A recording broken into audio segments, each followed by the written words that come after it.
Daku, Abarax, Demarium. Worlds once held firmly in the grip of the Imperium of Man, now threatened. Numberless tyrannid hordes spread across these worlds like locusts, consuming all in their path. Heretic cults take advantage of the despair in the population as their lies spread like plague.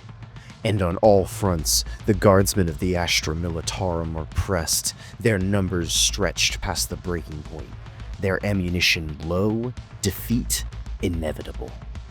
But there is one thing the Xenos, the Heretic, and the Mutant fear above all others: the wrath of the Emperor's angels. With bolter and blade, with fury and hatred, the enemies of mankind are annihilated, ground into dust beneath the boot heels of towering, ceramite-clad demigods. Their martial prowess unmatched, their endurance limitless, and their hatred for those who would threaten mankind knows no end. These are the Adeptus Astartes. These are the Angels of Death. And this is Space Marine 2. Space Marine 2 is the perfect Warhammer game. Not the perfect game, but the perfect Warhammer game. Not because of its mechanics, gameplay, or story, although those are all very good, but because of one simple thing that Space Marine 2 nails time and again: vibes. Warhammer as an IP mostly thrives on the rule of cool. Does it make sense for advanced societies with spaceships and planet-obliterating weapons to employ big-ass dudes in armor wielding swords? Not really. I mean, for God's sake, this setting still makes regular use of duels and bayonet charges. A lot of the justification for these seeming anachronisms is literally just because it's cool. None of this makes sense, and it doesn't matter. What matters is seeing a 2,000-pound, 8-foot-tall demigod scream, "For the Emperor!" as he tears a Tyrannid in half. What matters is cheering as Titus impales a lictor on its own talons. What matters is seeing a dreadnought throw a fucking stone pillar into a Helldrake. It's these moments of over-the-top insanity that constitute the real allure of 40k. Warhammer is shamelessly, unapologetically appealing to that part of you that's still 14 and thinks, you know what would be awesome? If a chainsaw was a sword. Space Marine 2 so completely captures that feeling with these moments that showcase the scale and absurdity of the setting. Like the first time you witness the sheer mass of thousands of Tyranids approaching you. A tsunami-sized wave of chittering flesh, chitin talons. Or watching as Marnius Calgar descends from the sky like some sort of blueberry Jesus as he dispenses vengeance upon the enemies of the Emperor with his gun fists. You aren't just passively observing this, though. Of course, there are plenty of incredible cutscenes, but these bombastic moments also happen naturally through the flow of combat. Every time you fight the Tyranids, it's not just one or two or even 30 or 40 enemies. If a Tyrannid horde is coming, there are literally hundreds of individually animated, moving, thinking enemies that will try to overwhelm you. You can blast away from range with your bolter, but each battle descends into chaos as the distance between you and the swarm gets ever smaller. Once the mass of Tyranids reaches you, the broader context of the fight is lost. Termagants provide little to no threat on their own. You can wade knee-deep into their numbers, hacking and slashing as you go. But the warriors, zoanthropes, raveners, lictors, even carnifexes and neurothropes will be your first priority. They draw your attention as the most significant threats. The swarm understands this. The Goths will wait until your focus has shifted away. Your back is turned, and then they'll strike.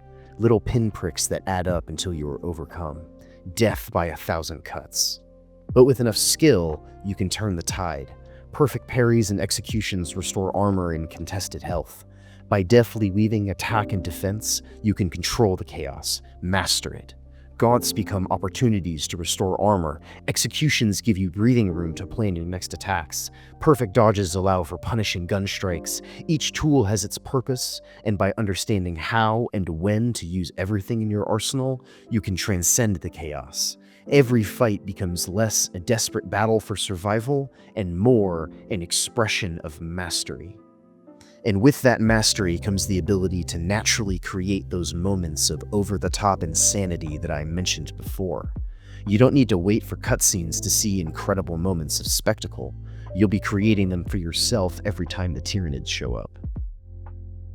Space Marine 2 has this intimate understanding of the core essence of Warhammer, an understanding of Warhammer's specific brand of rule of cool. But while big gun shooty is definitely a core aspect of that appeal, maybe the core aspect, there is a bit more to 40k than just rule of cool. There is also a commitment to telling serious stories that pit individual characters' heroism against the nightmarish nature of the 40k universe, with the outcome almost always being either death or survival just to suffer even more. Just ask Dante. Very rarely are there happy endings. It is a bleak and oppressive setting that chews up its characters and spits them out. Which brings us to Demetrian Titus. Titus was the protagonist of the previous game, where a mission gone awry leads to an accusation of heresy and eventually banishment to the Death Watch as a Black Shield, essentially a space marine who was banished from their chapter and forbidden from wearing its colors. We get introduced to Titus by watching as his Death Watch squad is systematically killed by the invading Tyranids, and he is forced to desperately fight alone against the hordes to buy time to activate a virus bomb.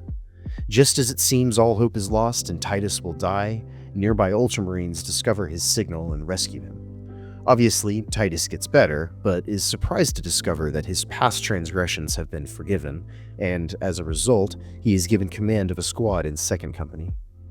Titus and his new squad mates have to learn to trust each other in order to defeat the Tyranids that threaten to destroy not just them, but 3 critically important Imperial worlds.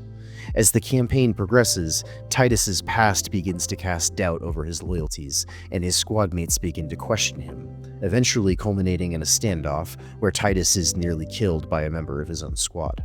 Ultimately, though, brotherhood prevails and everyone makes up, and then they go off to fight the big bad, who they eventually defeat. Titus seemingly redeems himself and proves his loyalty. He gets his heroic victory and acceptance back into the brotherhood that shaped his core identity. But he is ultimately still a space marine. His battles will never end until he's died on the battlefield. And as we saw in the secret level episode about Titus, his struggles are only just beginning. It's not a Hugo Award-winning narrative, but what the story really does is let the atmosphere and setting shine. It does just enough to keep people engaged with the game so that by the time they finish, the average Warhammer newcomer will be left with enough questions to really want to find out more about the universe. Who are the Ultramarines? Who is Marnius Calgar? Where the hell did the Tyranids come from? And what's the deal with these Rubric Marines and Chaos in general? The questions are nearly endless. In this respect, Space Marine 2 serves as an ideal starting point for people sticking their toes in the proverbial Warhammer lore pond. It's easy to get bogged down in the depths of the lore and story of the 40k universe. There's plenty of fandom jokes about just how difficult it really is to summarize the vast lore of this universe into something digestible. An issue that Saber wisely just sidesteps. They achieve this by avoiding trying to explain everything. If you have no background of Warhammer, Space Marine 2 gives you just enough information to vaguely understand what's happening in the wider context of the setting, but keeps its narrative laser-focused on the characters, their motivations, and their arcs. It's not important if you don't know what a bolter is or where chaos comes from. Saber tells a story that functions on its own without any foreknowledge of the setting. I really think it should be highlighted just how difficult a job Saber had with making this game, or at least making it in a way that someone who isn't a Warhammer fan could actually understand. By focusing on environmental storytelling, atmosphere, engaging gameplay, and a tight narrative, they managed to avoid the numerous pitfalls inherent in trying to make a game in this universe. But more than avoiding making mistakes, the individual parts of the game work holistically to elevate the entire experience into something more, something quintessentially 40k. A video game that captures the essence of the setting and then showcases it to the whole world in 4K 60 frames per second. Space Marine 2 is basically an advertisement to all the non-Warhammer fans out there. This is what makes Warhammer awesome. This is why you should be a 40k fan. Maybe it's hyperbole to say Space Marine 2 is the perfect Warhammer game. I'm sure that if the fandom grows bigger and budgets can be justified to make these kinds of games, we might get something that's even better, something with an even bigger scale or a more compelling story. But in my eyes, Space Marine 2 is evidence, a proof of concept, that if Games Workshop is committed to finding the right people to make these games, people that are genuinely passionate about the setting, who understand why 40k is interesting as a universe, and a publisher that's willing to throw enough money at those people, then some truly incredible games can be made. Games that authentically showcase the universe of 40k and bring millions of new people to the hilariously stupid, yet wonderful universe of Warhammer 40,000. Space Marine 2 does as good a job of that as any 40k game I've ever played. That alone makes it perfect.